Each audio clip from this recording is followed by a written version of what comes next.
இது வந்து நான் குருமன்பள்ளியில் கரைச்சி கண்டத்துக்குள்ளேருந்து பேசுகிறேன்.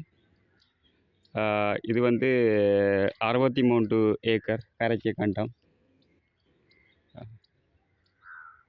இனி இந்த கரைச்சி கண்டம் வந்து அறுவடை செய்யப்படக்கூடிய தருவாயில் இருக்குது. இதன் அருகாமையில் இருக்கும் ஆறு மட்டக்களப்பு பாவி, மீன்பாடும் தேனாடாம் மட்டக்களப்பு பாவி. இது வந்து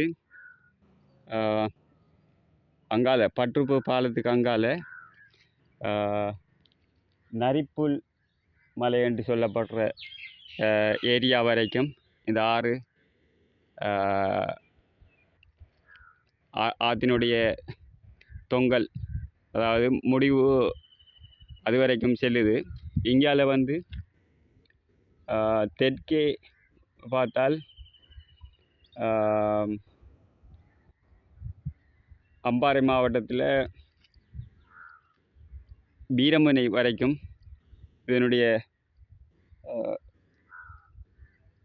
முடிவு வீரமனை வரைக்கும் இருக்குது.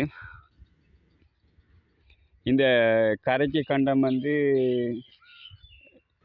ஏக்கருக்கு 25 மூடை அடிக்கிறதாக விவசாயிகள் சொல்கிறாங்க. இதை எந்த அளவுக்கு உண்மைன்னு தெரியாது. நிறைய விவசாயிகளை பேட்டி கண்ட பிற்பாடு தான் இதை பற்றிய பூரணமான விளக்கம், தெளிவான விளக்கம் தெரியுமென நினைக்கிறேன். இதுக்கு அடுத்ததாக அங்கு 12ஆம் வட்டாரம் அந்த சைடில் இருக்கிறது வந்து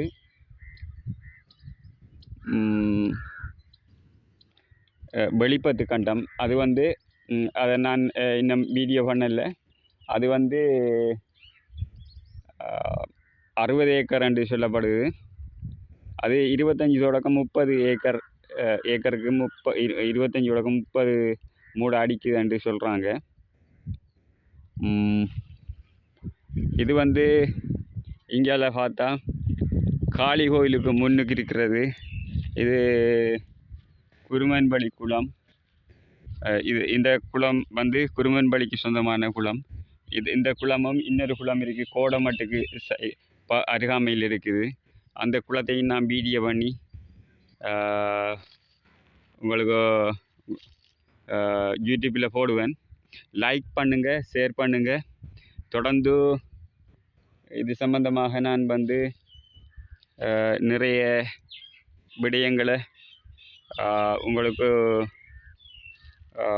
உங்களோட பார்வைக்கு, உங்களோட செவிக்கும் கண்களுக்கும் விருந்தளிக்கும் விதமாக நான் நிறைய விடயங்களை வந்து யூடியூப்பில் போட்டுக்கொண்டு வரேன். அடுத்தது புலம்பெயர் நாடுகளில் உள்ளவர்கள், மத்திய கிழக்கில் உள்ளவங்க சகலரும் பார்க்கலாம். லைக் பண்ணுங்கள், ஷேர் பண்ணுங்கள்.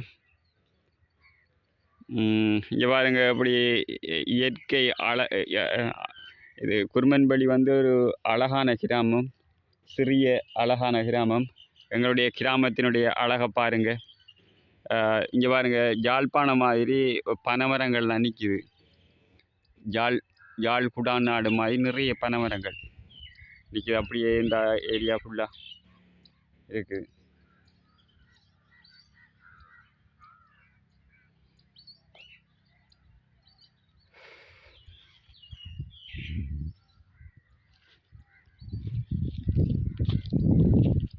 இந்த இதை பார்த்தா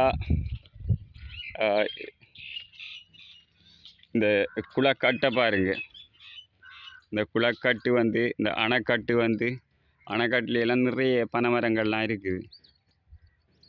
இதெல்லாம் விவசாயிகள் அவங்களோட விவசாய நடவடிக்கைகளுக்காக செல்கிற இடம். உழவு இயந்திரங்கள், மற்றது தெளி கருவிகள், மோட்டார் வெஹிக்கிளில் போட்டை பம்ப் ஏற்றி கொண்டு போவாங்க. இப்படி தங்களுடைய விவசாய நடவடிக்கைகளை முன்னெடுத்து செல்வாங்க. அடுத்தது இன்னொரு விடயத்தை உங்கள்கிட்ட காட்டலாம்னு நினைக்கிறேன்.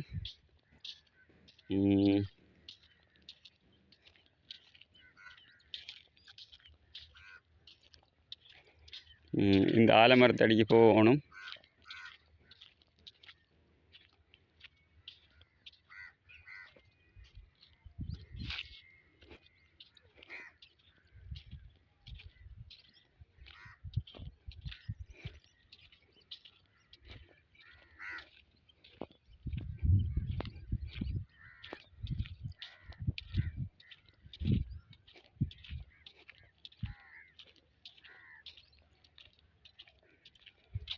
இந்த மரம் வந்து என்னுடைய நண்பர்கள் வெள்ளை அவர்கள், இது என்னுடைய கையால் நடப்பட்டது.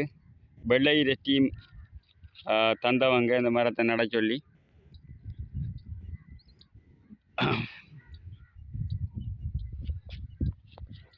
இதுக்கு முன்னாடி ஒரு கட்டொண்டு இருக்குது பாருங்க.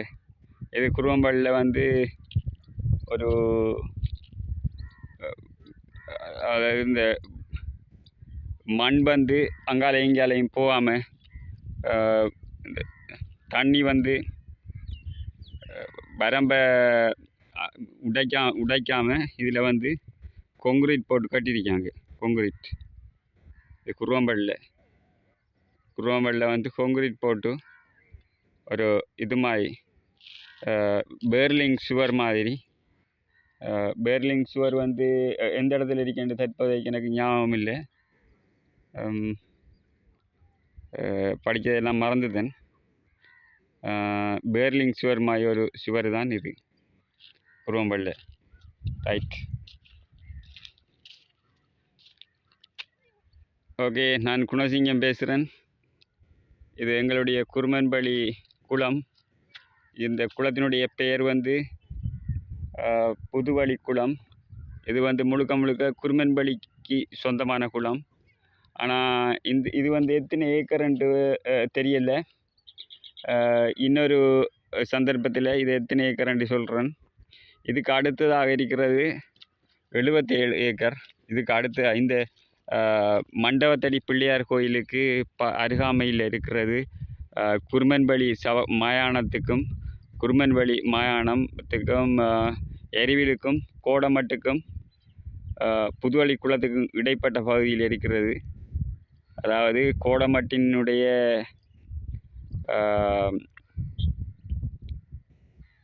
குளத்துக்கு நடுவில் இருக்கிற விளையாட்டு மைதானத்துக்கு பக்கத்தில் இருக்கிற குளம் வந்து கோடமட்டுக்கு சொந்தமானது என்று சொல்கிறாங்க. இதில் எந்த அளவு உண்மைன்னு தெரியல. 77 ஏக்கர் என்று சொல்லப்படுது.